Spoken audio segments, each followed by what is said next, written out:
When TeraFlex developed our heavy-duty wear-adjustable ball joints for the JK, the lifetime warranty and ease of greasing and durability made them a must-have.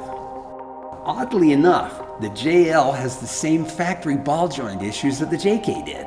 They just don't seem to be able to handle the abuse we give them when we throw on a set of gargantuan tires and hundreds of pounds of must-have accessories and equipment, and then we ruthlessly pound our Jeeps down some trail. Hey, it's what we do. And at TeraFlex, replacing those weak link parts with built-to-take-a-hit quality is what we do. Case in point, our new JL and Gladiator ball joints. We kept all the things you like about the JK ball joints, things like the lifetime warranty and the ability to adjust for wear and ease of greasing. But the factory JL Wrangler ball joints are a little different design than the JK joints, in that all the load isn't carried by that lower ball joint. The upper and lower joints look pretty similar. The only difference is the length of the studs, so be careful when you're installing them. We did, however, make some improvements to the new JL-JT heavy-duty ball joints.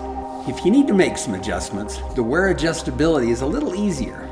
A larger adjustable lockdown set screw will help out you rust builders. You'll be able to break it loose much easier.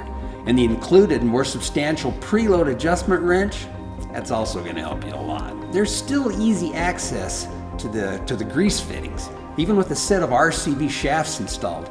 And that's a huge time saver because other manufacturers don't allow for servicing the ball joints without axle shaft removal, just so you can get at the grease fittings. Now internally, there's a steel wear plate between the ball and the socket to help with lubrication and wear.